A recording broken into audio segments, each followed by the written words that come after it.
नमस्कार दोस्तों, आज के हमारे इस वीडियो में हम आपके लिए छठी मैया की लीला की एक बहुत सुंदर कहानी लेकर आए हैं। बहुत समय पहले की बात है। एक बुढ़ी अम्मा थी, उनके एक बेटा और एक बहू थे। बुढ़ी अम्मा छठी मैया की परम भक्त थी और हर साल पूरी श्रद्धा से छठी मैया का व्रत करती। परंतु बहू नए विचारों वाली थी। वो पूजा पाठ में विश्वास नहीं करती थी। एक बार बुढ़ी अम्मा छठ पर्व करने की तैयारी कर रही थी।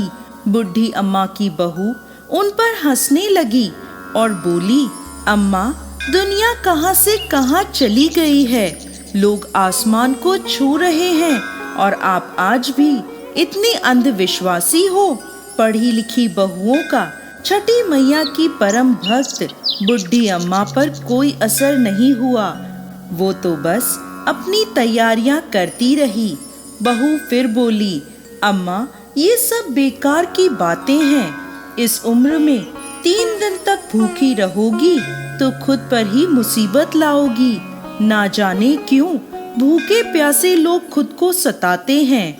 नई बहू की बातें सुनकर बुढ़ी अम्मा मुस्कुराई और बोली, बहू, शादी के बाद मेरे संतान नहीं हो रही थी। तब मैंने इन्हीं छठी मैया के व्रत को किया। तब छठी मैया ने मेरी पुकार सुनी और ये तेरा पति छठी मैया का ही प्रसाद है। तू भी इस वर्ष छठी मैया का व्रत कर। माता तेरी भी पुकार सुनेंगी और तेरी गोद भी हरी हो जाएगी। मगर नए युग की नए सोच वाली बहू किसी का कहा सुनने वाली नहीं थी। बोली, मैं पूजा पाठ नहीं करने वाली। सुंदर पति मिला है, जीवन में हर सुख मिला है, आलीशान घर है, दिन रात मस्त रहती हूँ। पूरे गांव में मुझ जैसा धनवान कोई नहीं है। सासू माँ इस दुनिया में कर्म प्रधान है। बुढ़ी अम्मा के लाख समझाने के बाद भी बहू पर कोई असर ना हुआ। वो नास्तिक थी। इतने में बुढ़ी अम्मा का बेटा वहां आया और बोला, ठीक है, तुम्हें पूजा पाठ नहीं करनी तो मत करो, लेकिन तुम मेरी माँ से झगड़ो मत और जाकर तैयार हो जाओ। छठ माता के घाट पर जाने का समय हो गया है। बहू बिना रुचि के उनके साथ घाट पर जाती है, लेकिन वहाँ पूजा करने की बजाय वो मेला घूमने चली जाती है। कुछ देर बाद उसका पति उसे वहाँ ना पाकर ढूंढने लगता है, तो वो हलवाई के पास स्वादिष्ट पकवानों का मजा लेती नजर आती है। पति उसे कहता है, अरे तुम यहाँ तक आई हो, कुछ देर माँ के साथ बैठो। पत्नी झुंझलाकर बोली, ना जी, मैं पूजा पाठ में नहीं बैठने वाली, मैं तो मेला घूमूंगी। आप ही करो ये पूजा पाठ। पति वहां से चला जाता है और स्नान करने को जैसे ही वो डुबकी लगाता है, डुबकी लगाते ही वो डूब जाता है और जोर जोर से चीखने लगता है, लेकिन किसी को भी उसकी आवाज नहीं आती। जैसे ही बुढ़ी अम्मा को पता चला उसका बेटा डूब गया, वो जोर जोर से रोने लगी और छठी मैया से बोली, माँ, मुझसे तेरी भक्ति में कौन सी कमी रह गई जो तूने मेरी गोद सूनी कर दी। बोलो माँ, हमसे ऐसी क्या भूल हो गई। हम तो घाट पर तुम्हारी पूजा करने आए थे, तुमने तो हमारी दुनिया ही उजाड़ दी। माँ, यदि मुझसे जाने अनजाने कोई भूल हुई हो तो उसकी सजा मेरे बेटे को मत दो। ऐसा कहकर बुढ़ी अम्मा जोर जोर से रोने लगी।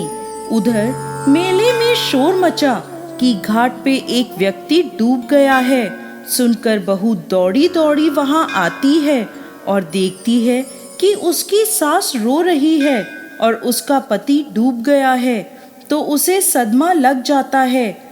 वो जोर जोर से चीखती हुई बुढ़ी अम्मा से कहती है, मैंने पहले ही कहा था अम्मा, ये छठ के चक्कर में मत पड़ो। सब ढोंग है, अंधविश्वास है। और देखो, आज मेरा पति मुझसे दूर चला गया। ये घटना देखकर सभी लोग मन में छठी माता को पुकारते हैं, हे माँ, इस बुढ़िया की पुकार सुन लो। छठी मैया तो है ही दयालु। माता कभी अपने भक्तों को निराश नहीं करती। इधर पुत्र वियोग में बुढ़ी अम्मा जैसे ही जान देने नदी में कूदने लगती है, तभी नदी में से एक लहर उठती है और उसी लहर में से बुढ़ी अम्मा का बेटा बाहर आ जाता है। ये देख छठ घाट पर खड़े सभी लोगों की आंखें खुली की खुली रह जाती हैं।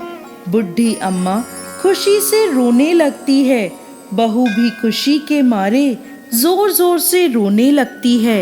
इतने में तेज गर्जना के साथ छठी मैया प्रकट हुई और बोली, मैं कभी अपने बच्चों का अहित नहीं करती।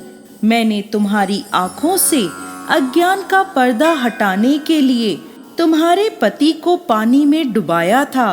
मैं सदैव अपने भक्तों की रक्षा करती हूँ। इस कलयुग में जो भक्त मेरी पूजा करता है, मैं उसकी मनोकामना पूर्ण करती हूँ।